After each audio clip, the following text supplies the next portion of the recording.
I have a tenant who lives with me, right? And we talk about religion and God all the time.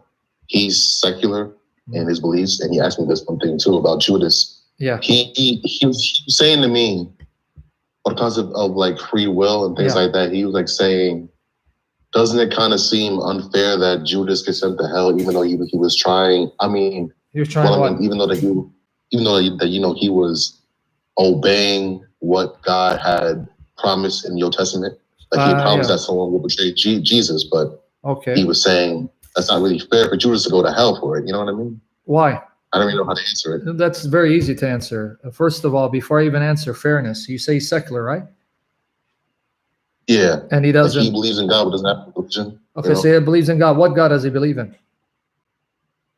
He believes in his own God, but it's not the God of the Bible. Yeah, no, that's fine. I've said, okay, so when he tells me, is it fair or unfair? Before I even answer objections concerning the Bible, I first want him to substantiate the basis. On what basis does he determine something is fair or not? How does he know what's fair or not? That's a good point. I don't even know that. That's what I say. This is the thing. You're getting to, like the worldly version. Yeah, but see, you're getting into the symptom and not addressing the cause of the problem. This is a symptom, meaning, okay, well, is it fair for Judas to be punished for something he did freely, though God ordained the betrayal of Christ? Well, before I even answer that, I need to go to the root of the question. And the root of the question assumes a standard of fairness. What is the standard? Where did he get it from? How does he know it's objectively true?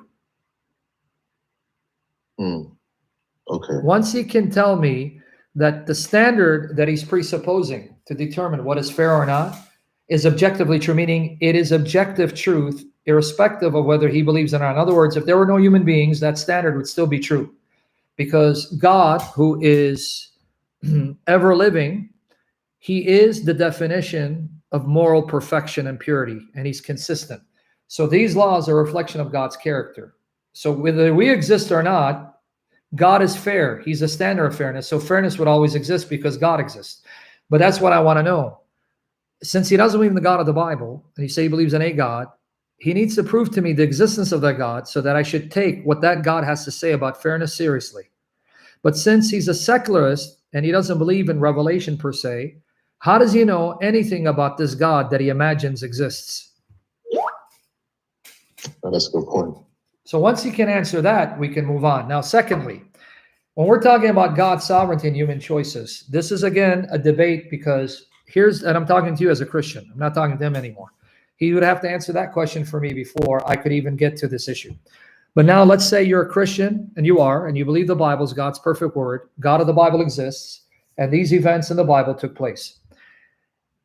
We now have to struggle with God's sovereign power over creation, his knowledge of his creatures' actions, and human responsibility. In other words, is it necessarily so that God predetermined that Judas would betray Jesus, or did God predetermine the death of Christ because he took into consideration that if Jesus came at this moment in history, Judas would then freely betray him, thereby bringing God's will? And if it's the latter, God did not predestine Judas to betray. It's more of God knowing that in this given situation, Judas would respond this way.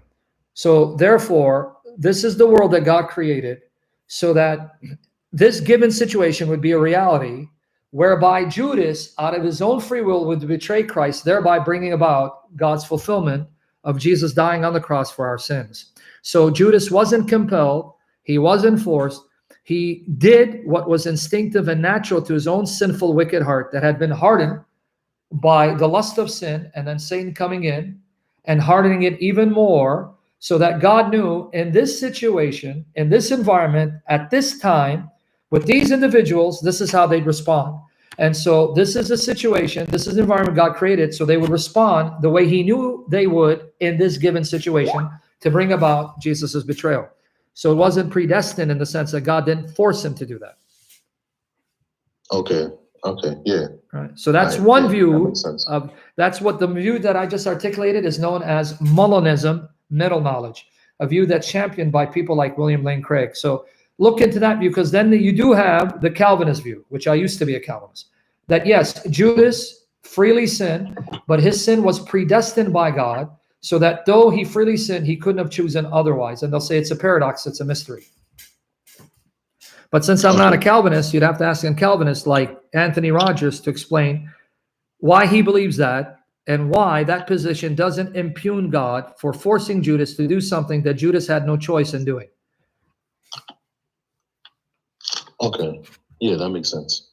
The view I just articulated is known as middle knowledge, Mullinism.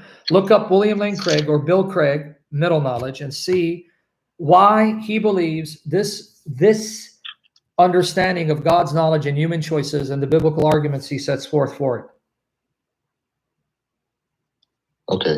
Right? Thank you so much. Excellent question. Any other question? Yeah, I do. So we believe that God doesn't change his mind, right? Yeah. Or does he? It also depends on what you mean, change his mind. So it gets tricky. What do you mean, change his mind? If you mean that God doesn't... I'm sorry. No, go ahead. Yeah. Okay.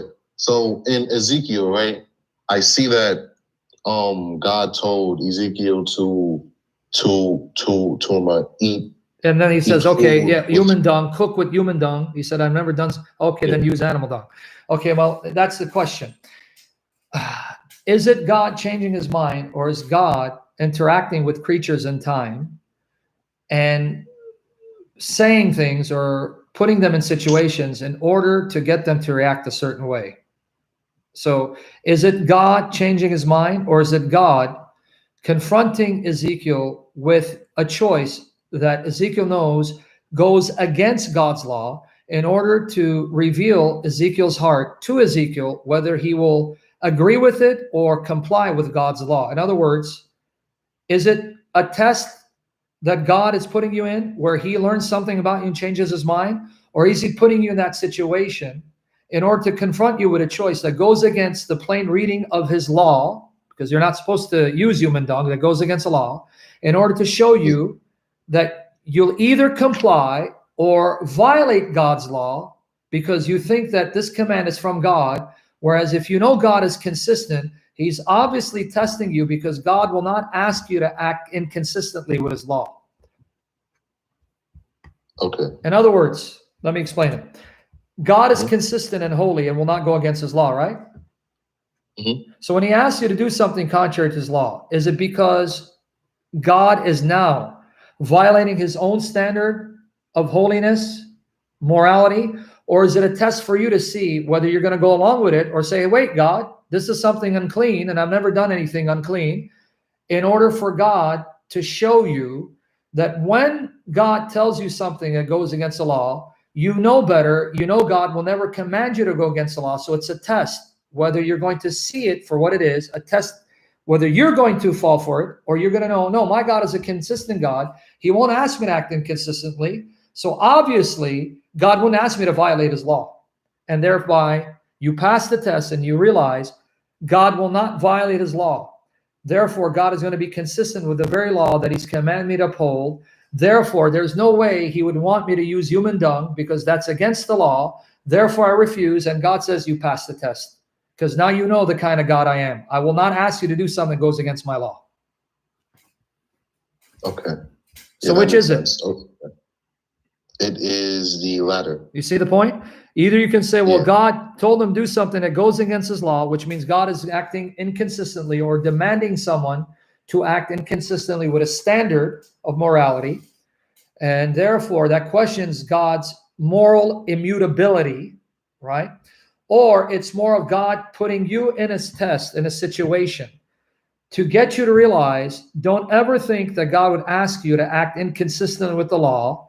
So when God tells you to do something that goes against the law, it's a test whether you're going to fall for it or you're going to rise to the occasion and say, wait, this goes against your law, and there's no way you would ask me to do something that violates your law, so I won't do it. And God says, amen, you pass the test. It's similar to God asking Abraham to sacrifice Isaac when God hates human sacrifice.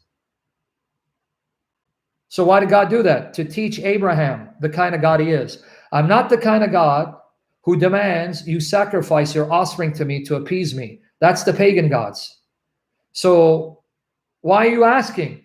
In order to teach Abraham, number one, I'm not that kind of God. I'm not a God who'll demand that you sacrifice your human son whom you love, because I'm not appeased with human sacrifice. Number two, it's also to show you that you have to love me more than the gift. You have to love the giver of the gift more than the gift. Your son is the gift. I'm the giver. Never love your son more than me or as much as me. So are you willing to even give him up for me? Yes, you pass the test. And number three, it becomes a picture of the Father sending the Son to do for us what we cannot do for ourselves. You see how deep it is? So if you read the Bible on a surface level, you're going to have problems. But that's what the text is inviting you to do. Engage it more deeply. Plunge it more deeply. See the deeper meaning and beauty behind these commands. Don't just read it on a surface, shallow level. Okay. Right? All right. Yeah. Well, I have an NIV Bible. Is that okay? If you have a hard time with Elizabethan English, and you have a hard time with, let's say, New King James Version, Modern English Version, then work your way up to it. Stay with the NIV, but work your way up to it. Oh, shit. Okay. All right. You get my point? Okay. Yeah, that makes sense. Yeah. Work your way up to it, because NIV is not the most accurate translation, but it serves the purpose for now. If people have a hard time understanding Elizabethan, Shakespearean English, or the English of the King James and the Modern English Version. New King James, Modern English Version. Okay. Okay. Yeah, that makes sense. You sure? You getting it? I try to repeat myself more than once because I know I speak fast. Yeah. All right. I do, but I'm one. I have one more question and then I'll just stop. Ahead, bro. Okay, so in Genesis, when the people are building the Tower of Babel, right? Well, you know, in this Bible, right, it says the reason why God had given people other different languages was because of their sin. Their sin. Because they rebelled. Yeah. Okay. Well, because you know when I read it, it's saying that like if they finish the tower, nothing will be impossible for them. Yeah. What it means impossible there, it means that if as one people with one language they've conspired to defy me, that means there's nothing that they won't do to defy me. Impossible means that there is no blasphemy that'll be too great for them not to engage in to defy me. Okay. There is no sin that's impossible for them to commit, meaning they are so wicked and blasphemous that there is no sin that's impossible for them to commit. They're willing to commit any and all sin to the extent of defying me, thinking that they can defy me and get away with it. That's what the implication of Genesis 11 is. What the Lord is saying is, look at these people. With one language, they have gathered against me. They've united against me to defy my order. Now, if they're this wicked and evil, then imagine what else they're capable of doing. There is no sin too great for them to commit against me. That's what it means. Yeah. Oh well, is that why God didn't want Adam and Eve to eat from the tree of life? Yeah. Well, that's not directly connected to the tower here. Oh. Yeah. So you're talking about the Tower of Babel, Genesis 11. That's different. Okay. Yeah, but the story of Adam and Eve is different. But so don't confuse too many stories. There is some link, but they're not directly connected. Why did these people do what they wanted to do? Genesis 11, the Tower of Babel.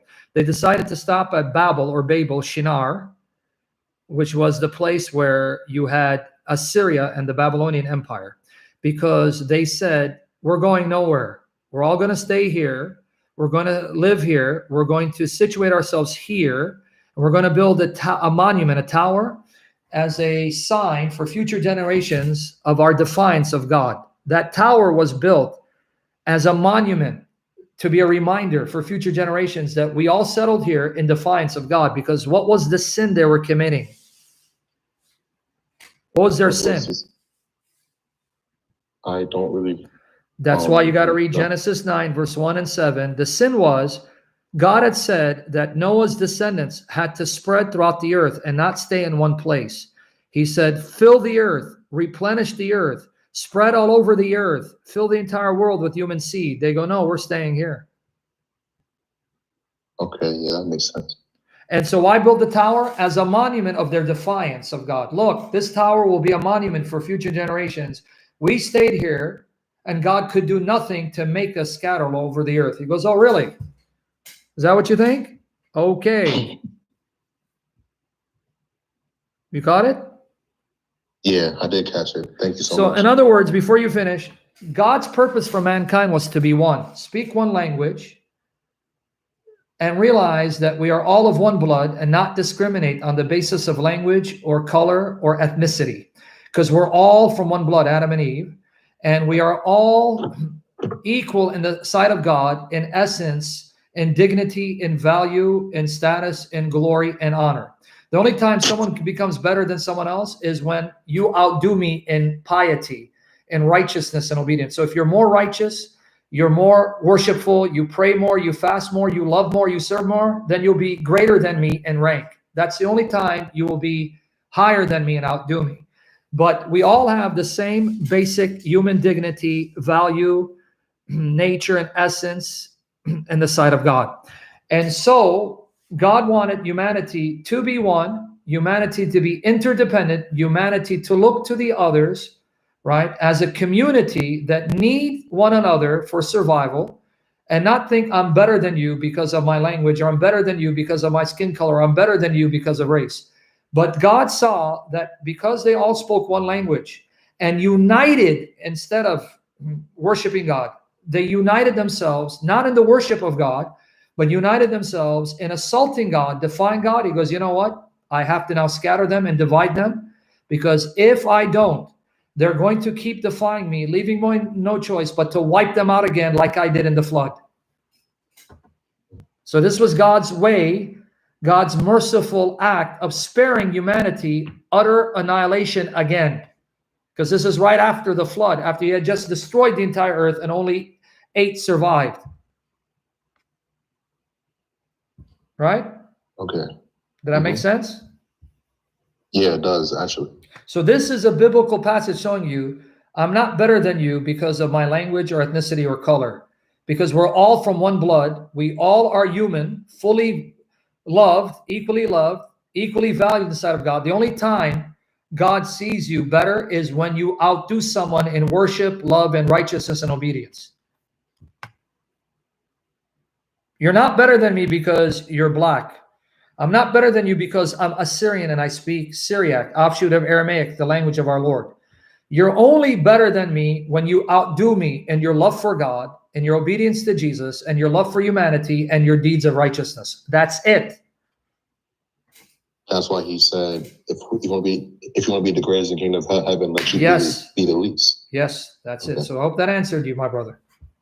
Yeah, thank you so much. God bless you, bro. And if you have more questions, I'll be doing open Skype during the upcoming week. Thank you so much. Lord bless you, bro. God bless you.